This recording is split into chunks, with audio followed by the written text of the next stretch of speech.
Сайхан хүүхэн сайн мөр хоёр буг болдог гэсэн үг байдаг. Тэгээд жинхүү итгэл үнэмшлийг ашиглан зэрэг нэмхийн өмнө кинонд гардаг адуучин нэр ажнаа сайн хүлгээ шунаг ноёнтноос салгаж авч байгаа дүүх гардаг шүү дээ. Тэгвэл ямар ч ирийн нүд унаж сэтгэл хямармаар сайхан төрсөн дээ саран гэрэл гэдэг бүсгүй амьдараа шулмас болсон явдал 1985 онд тохиож 1982 онд нийслэлийн 24-р сургуулийг төгссөн тэрээр ахын үйлчлэгээний темэст илсэн оржээ. Тэгээд темэст төгсөгчлээ зөвлөлтийн барилгын сод 3-д ажиллаж байсан эс Зандан Шарав гэгч дөж гарсан эхнэр хүүхэдтэй эртээ холбогдож орхижээ. Эс Зандан Шарав түүний үдсэглэн гоо бие цогцос гинэн хонгор аашааланд нь унаж туслаа дурлахтаа эхнэр 3 хүүхдээ гаргуунд нь гаргаж үнсэнд хаягдсан шалц шиг орхихоо юм чинээ бодсонгүй. Дээ саран гэрэлээ тэр үед аав нь өнгөрөөд удаагүй. Бас ээж нь бие муудад хэвтэрт орчихсон байсан учраас айлын ганц охины хувьд амьдрал нь хүнд байсан нь ойлгомжтой. Яг тэр үед нь эс Зандан Шарав эхнэр хүүхдээ хаяад тэдний гэр дээрээ суучихжээ. Дээ саран гэрлийн ээж нь ухаан орон гарan байхдаа "Охин минь, энэ хүн нэг л хүйтэн харцтай юм.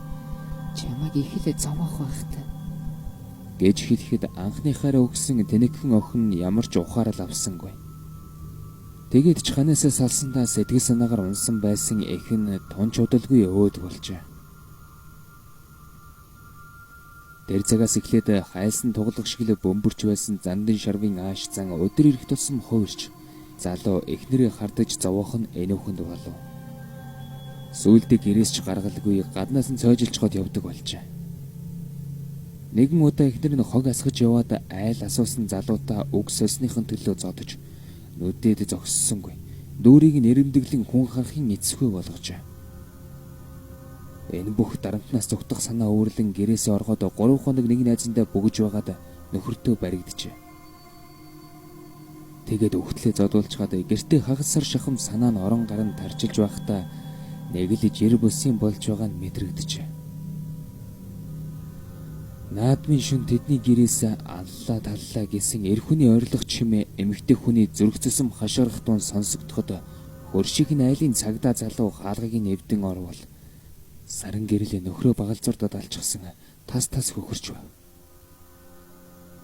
Хөрш салуун тайвшруулах санаатай дөгөж очтолоо. "Энэ ярахчин алхад надад ээжийн сүнс туслалаа. Би одоо жинхэнэ шулан болсон"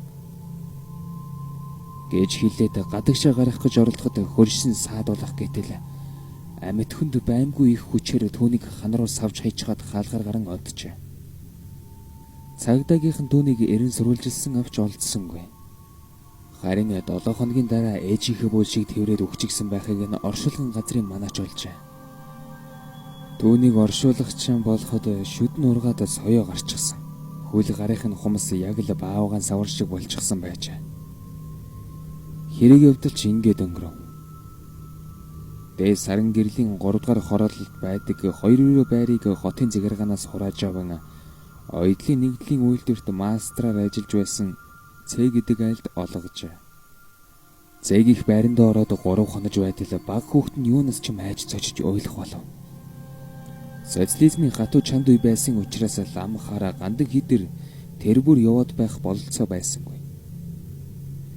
Нэгэн өдөш Цэ ялимгүй арх балгачихсан учраас бие засахаар нойлынхоо өрөөлөд өгтөлөө.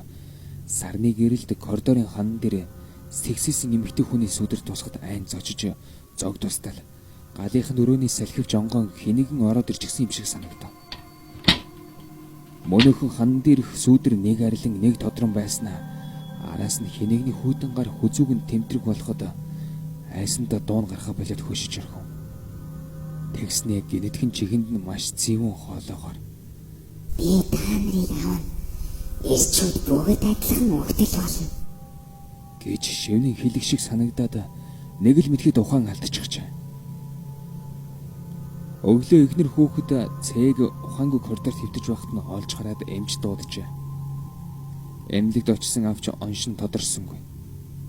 Харин нас барахынхаа өмнөх нь нэг удаа ухаан орохдоо эхнэртэй Би шулмас гарсан. Чи хүүхдүүд аваад дариухан гар. Тэр шулмас намайг аваачих гээд байна. Гэж хэлээд өнгөрчээ. Эхнэр нь мэдээж тэр байрнаас гаралгүй яах вэ? Энэ маягаар уг байранд орсон айлын эрэгтэй хүмүүс ёс бусаар өнгөрдөг болсон тэр шулмастай холбоотой байх хэмээн тэддгээр байрны оршин суугчид одоог хүртэл ярьдаг юм.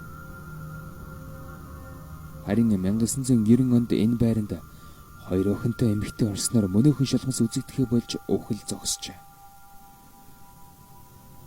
Гэвч энд эрхэн амьдрал дахиад л шулмсын хилэн бадрах байх хэмээн хуршүүд нь ярьдаг юм. Аудио зохиол үзүүлж байна.